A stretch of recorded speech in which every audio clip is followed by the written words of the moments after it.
ভাবুন তো, একটা দেশ মাত্র কয়েকটা বোমা, তবুও পুরো পৃথিবী ভয় পায়। আজ আমরা জানবো পৃথিবীর কোন দেশের কাছে কয়টা পারমাণবিক বোমা আছে আর কে আছে এক নম্বরে। তো কাউন্টডাউন শুরু করছি লাস্ট থেকে শেষ পর্যন্ত দেখো, কারণ নাম্বার 1 দেখে তুমি চমকে যাবে। তো নাম্বার 9, উত্তর কোরিয়া। দেশটিতে প্রায় 30 থেকে 50টি বোমা রয়েছে। ছোট একটা দেশ, কিন্তু পুরো দুনিয়াকে টেনশনে রাখে। তোমার কি মনে হয়, উত্তর কোরিয়া কি সত্যি এতটা শক্তিশালী? Number 8, Israel. প্রায় 90টিরও বেশি পারমাণবিক বোমা রয়েছে।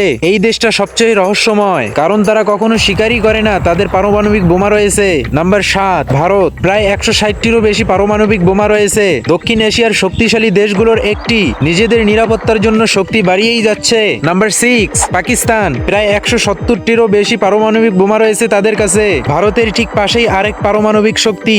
এই দুই দেশের সম্পর্ক সবসময়ই টেনশনের। ভারত ভার্সেস পাকিস্তান, কে বেশি শক্তিশালী বলে মনে হয়? নাম্বার 5, যুক্তরাজ্য। 250টিরও বেশি পারমাণবিক বোমা রয়েছে। ছোট দেশ, কিন্তু পাওয়ার অনেক বড়। তাদের প্রযুক্তি খুবই উন্নত।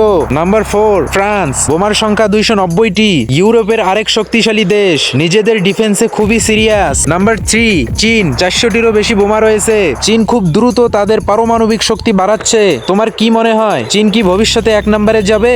নাম্বার 2, যুক্তরাষ্ট্র। 5200টি পারমাণবিক বোমা রয়েছে তাদের কাছে। প্রযুক্তির রাজা। তাদের বোমা শুধু সংখ্যা না, কোয়ালিটিতেও টপ। Number 1, Russia. তাদের বোমার সংখ্যা 5800টি। এটাই পৃথিবীর সবচেয়ে বড় পারমাণবিক শক্তি। সংখ্যার দিক থেকে কেউই কাছাকাছি নেই। ভাবতে পারো, এইসব বোমা একসাথে ব্যবহার হলে পৃথিবী প্রায় শেষ হয়ে যেতে পারে। তোমার কাছে সবচেয়ে ভয়ঙ্কর দেশ কোনটা মনে হয়? আর বাংলাদেশের কি এমন শক্তি থাকা দরকার? কমেন্ট করো। ভিডিওটা ভালো লাগলে লাইক করো, আর এমন সুন্দর ভিডিও পেতে চ্যানেলটি সাবস্ক্রাইব করো।